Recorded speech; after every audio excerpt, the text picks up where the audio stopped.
ದಕ್ಷಿಣ ಭಾರತದ ಚಿತ್ರರಂಗದಲ್ಲಿ ಸುಮಾರು 2 ದಶಕಗಳಿಂದ ತನ್ನದೇ ಆದ ಸಾಮ್ರಾಜ್ಯವನ್ನು ಕಟ್ಟಿ ಆಳುತ್ತಿರುವ ನಟಿ ಅಂದರೆ ಅದು ತ್ರಿಷಾ ಕೃಷ್ಣನ್. ಇಂದಿಗೂ ಹೊಸ ನಾಯಕಿಯರಿಗೆ ಪೈಪೋಟಿ ನೀಡುವ ಅವರ ಸೌಂದರ್ಯ ಮತ್ತು ನಟನೆಗೆ ಕೋಟ್ಯಂತರ ಅಭಿಮಾನಿಗಳಿದ್ದಾರೆ. ಆದರೆ ಈ ದಕ್ಷಿಣ ಸುಂದರಿ ಬಣ್ಣದ ಲೋಕಕ್ಕೆ ಕಾಲಿಟ್ಟ ಕಥೆ ಇದೆಯಲ್ಲ, ಅದು ಯಾವುದೇ ಸಿನಿಮಾದ ಸ್ಕ್ರಿಪ್ಟ್ಗಿಂತ ಕಮ್ಮಿ ಏನಿಲ್ಲ. ಸಾಮಾನ್ಯವಾಗಿ 10ನೇ ತರಗತಿ ಪರೀಕ್ಷೆ ಮುಗಿದ ನಂತರ ಮಕ್ಕಳು ಟೂರ್ ಹೋಗೋಣ ಅಂತ ಪ್ಲ್ಯಾನ್ ಮಾಡ್ತಾರೆ.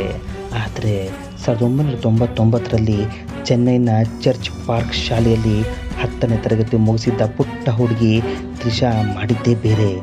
ಯಾವುದೋ ಒಂದು ಕುತೂಹಲಕ್ಕೆ ತಮಾಷೆಗಾಗಿ ಶೂಟಿಂಗ್ ನೋಡಲು ಹೋದವಳು ಆಕಸ್ಮಿಕವಾಗಿ ಕ್ಯಾಮರಾ ಮುಂದೆ ನಿಂತುಬಿಟ್ಟಳು. ಅದು ಪ್ರಶಾಂತ್ ಮತ್ತು ಸಿಮ್ರಾನ್ ನಟನೆಯ ಜೋಡಿ ಸಿನಿಮಾ. ಅಲ್ಲಿ ಸಿಮ್ರಾನ್ ಗೆಳತಿಯಾಗಿ ಕಾಣಿಸಿಕೊಂಡ ತ್ರಿಷಾ ಅವರಿಗೆ ಅಂದು ತಾನು ಮುಂದೊಂದು ದಿನ ಇಡೀ ಇಂಡಿಯಾವೇ ಮೆಚ್ಚುವ ನಟಿಯಾಗುತ್ತೇನೆ ಎಂಬ ಸಣ್ಣ ಸುಳಿವು ಕೂಡ ಇರಲಿಲ್ವಂತೆ.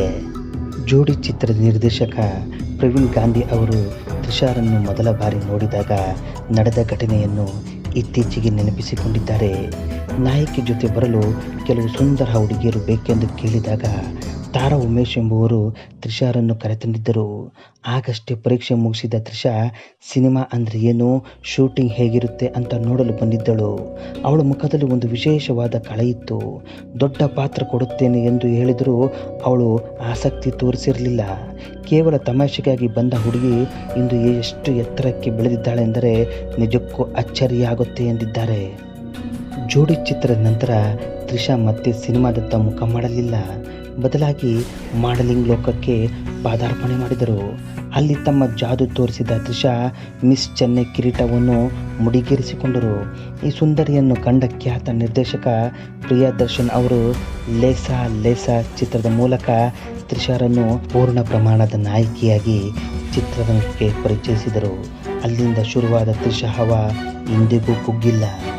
ಚಿರಂಜೀವಿ, ಕಮಲ್ ಹಾಸನ್, ವಿಜಯ್, ಪ್ರಭಾಸ್, ಮಹೇಶ್ ಬಾಬು, ಅಜಿತ್, ವಿಕ್ರಮ್ ಹೀಗೆ ಸೌತ್ ಇಂಡಸ್ಟ್ರಿ ಎಲ್ಲ ಘಟಾನುಘಟಿಗಳ ಜೊತೆ ಸ್ಕ್ರೀನ್ ಶೇರ್ ಮಾಡಿರುವ ತ್ರಿಷಾ ಪ್ರತಿ ಸಿನಿಮಾದಲ್ಲೂ ಹೊಸತನ ಮೆರೆದಿದ್ದಾರೆ. ಸಿನಿಮಾ ಹೊರತುಪಡಿಸಿ ತ್ರಿಷಾ ಈಗ ಸುದ್ದಿಯಲ್ಲಿರುವುದು ತಮ್ಮ ವೈಯಕ್ತಿಕ ವಿಚಾರಗಳಿಂದ.